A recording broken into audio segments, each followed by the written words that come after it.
ஐயா, மூன்றாவதாக யாரை உயிரை பறிக்க வேண்டும் தெரியுமா? யாரோட உயிரை பறிக்க வேண்டும்? மதிவதனாபுரி நாடு ராஜேந்திர மன்னர். ராஜேந்திர மன்னரின் ஒரே மகன், ஒப்பற்ற மகன் சிவமணி. அவரை உயிரை வரும் வெள்ளிக்கிழமை 3:45 மணி நாளிகையிலே அவரை உயிரை பறிக்க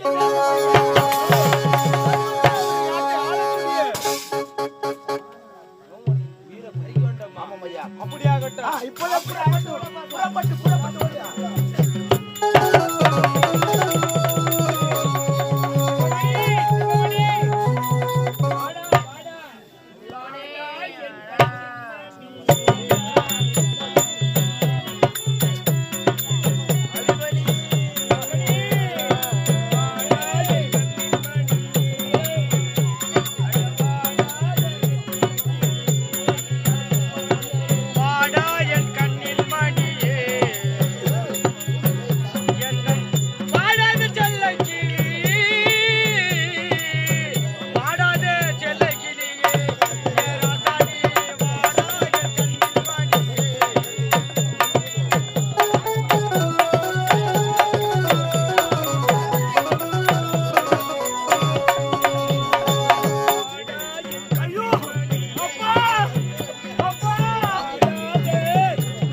திருப்பால் கடலிலே இருப்பால் கோட்டை அமைத்திருக்கிறேன் அப்பா.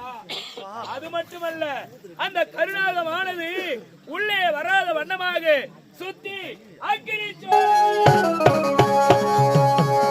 அப்படி இத்தனை ஏற்பாடுக்குள் நாம் உன்னை பாதுகாக்க போகின்றேன் மகனே, பாதுகாக்க போகின்றேன். ஆனால் ஒன்று அப்பா, எனக்கு பயமா இருக்குதப்பா. பயமா? என்ன விஷயம் போயிட மாட்டீங்களே? உன்னை விட்டு நான் போவதா? நான் உன் கூடவே இருப்பேனடா. உண்மையாக அப்பா, சிட்டிக்குள்ள முத்தப்போ என்ன வச்சு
நான் இருக்கும் கண்ணூரும் தண்ணி வந்தா உன் வீரனு தொடச்சி விட உன்னை மறந்தா இந்த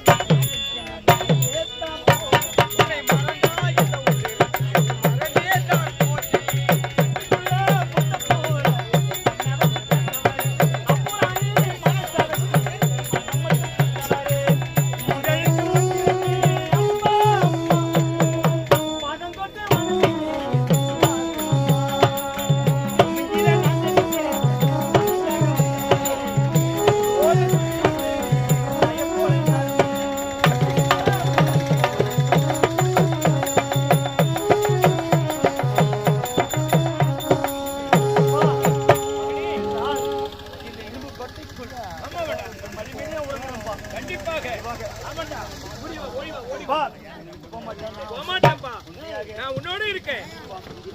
வாடா வாடா வாடா, நீ படுத்துக்கோ படுத்துக்கோ.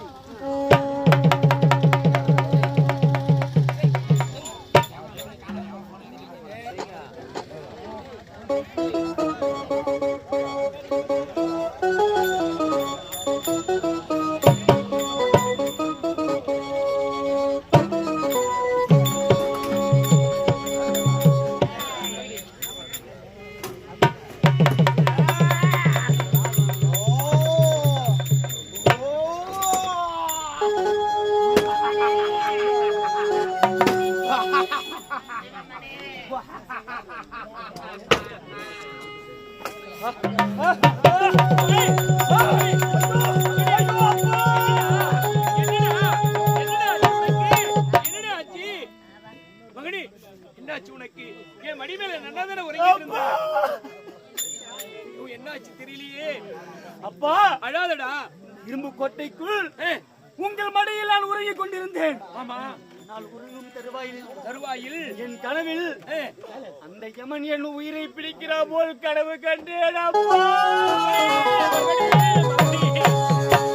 இல்லையடா, அப்படியெல்லாம் ஒன்றுமில்லை.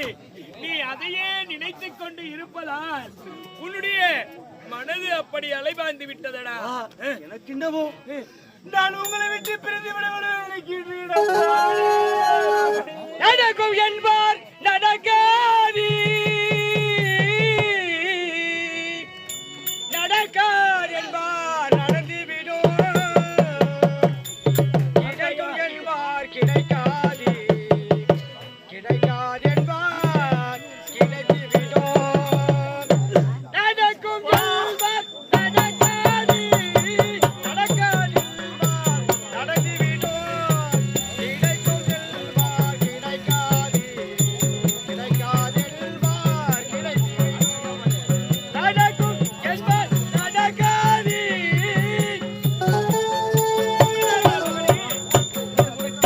ஒன்றும் நடக்காது, யாவத்தொன்றும் நடக்கவே நடக்காதப்பா. உண்மைதானப்பா? பயமா இருக்குதப்பா. உடைந்து போடு பாலையில் ஒன்று சேர்க்க முடியாது. உடைந்து போன பாலையை யாரால் ஒன்று சேர்க்க முடியும்? அப்பா மகனே, நான் காதல பொய் கனவா? உண்மையானப்பா? அப்புறம் அப்ப என்னை விட்டு போக மாட்டீங்களே? ஆகட்டும். அப்படி ஆகட்டும். உடைந்து போடு பாலையில் ஒன்று சேர்க்க முடியாது. பாச கயிறு அரசனாலே, பாச கயிறு அரசனாலே பயண செல்ல வழியேது, வழியேது. நடக்கும் நடக்காது, நடக்காது.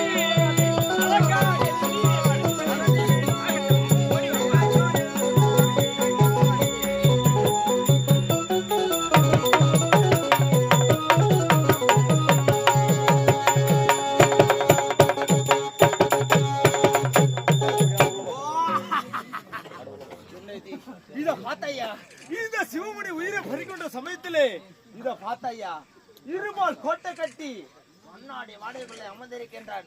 இப்போது நான் ஒரு கருணாக பாம்புக உருவெடுத்து இவன் உயிரை பறிக்க வேண்டும். இப்போதே சென்று வருகிறேன். ஐயோ அப்பா, அப்பா,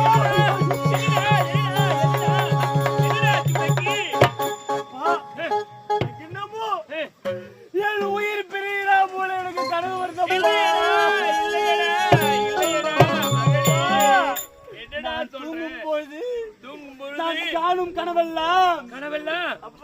இதய வீணை தூங்கும் போது இரகானம்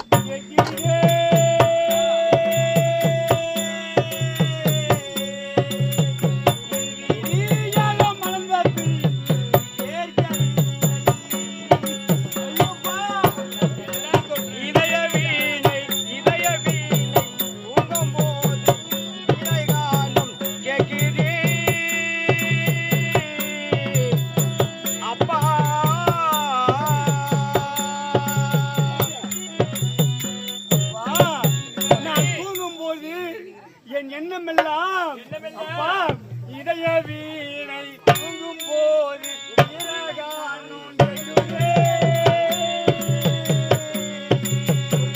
இதய வீணை கேட்கிறே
இந்த பூமியில் இருக்க மாட்டேன் என்று தோணுதப்பா.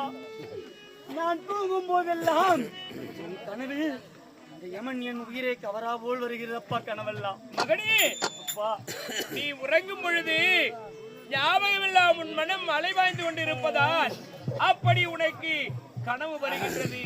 ஆகையால் என் மடியிலே படுத்துறங்கு, உனக்கு மரணம் என்பதே கிட்டாது. என் உயிரை உடுத்து உன் உயிரை காப்பாற்றுகிறேன் மகனையே, காப்பாற்றுகிறேன். உண்மையாக நிச்சயமாக விட்டு போக போமாட்டேன்பா.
எப்படி வந்தது என்று ஒன்றுமே தெரியவில்லையே.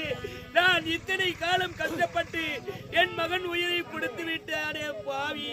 ஐயோ இறைவா இறைவா இறைவா. முள்ளடுவே மலர் வல்லத்து முடியும் வரை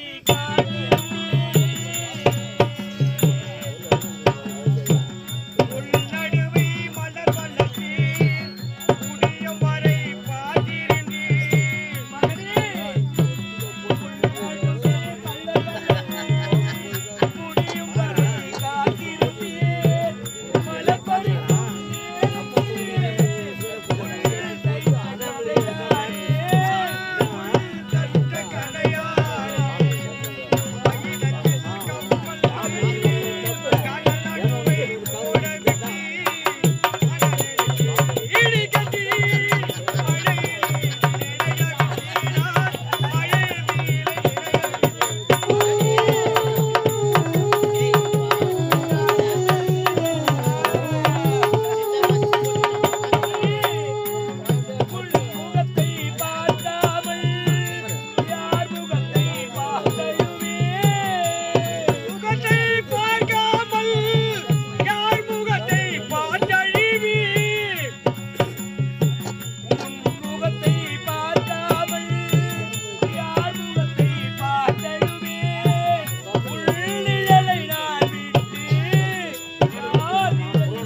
என்னும் ஓர் மகனை பெற்றேன், வளர்த்தேன், எவனுக்கு வழி கொடுத்து விட்டேன்.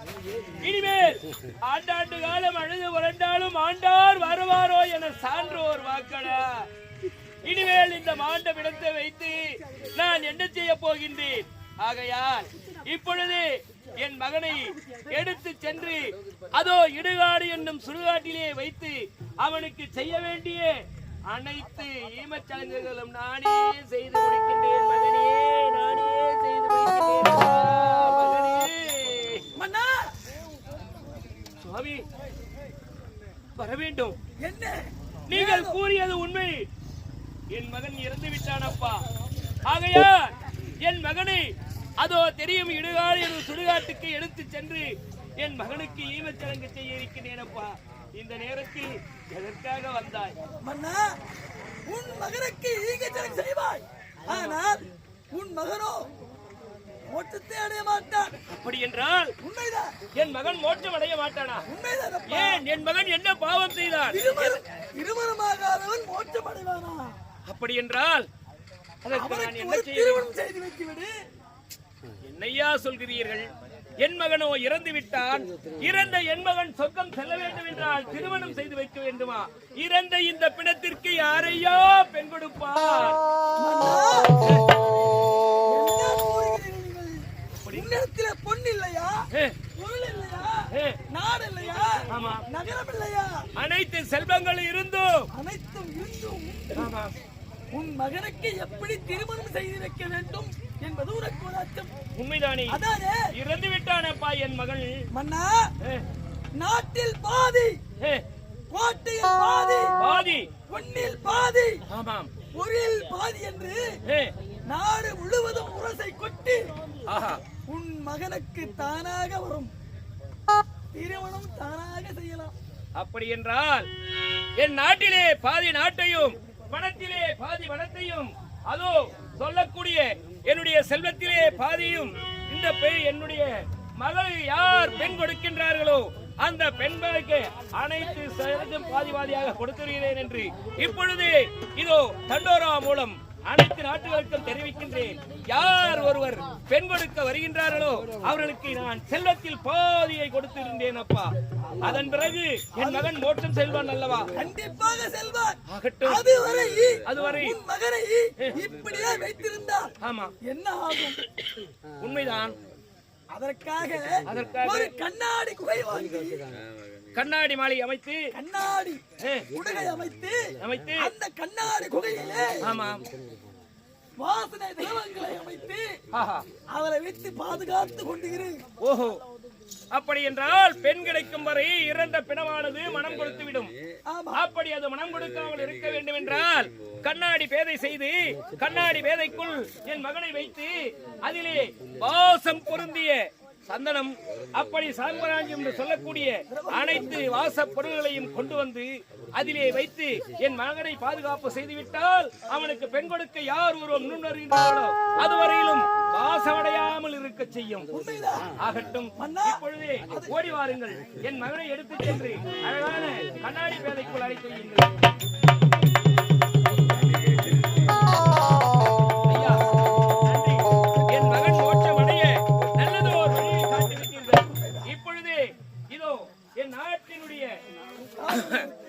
அப்பொழுதே நான் தண்டோரா போட்டு விடுகின்றேன்.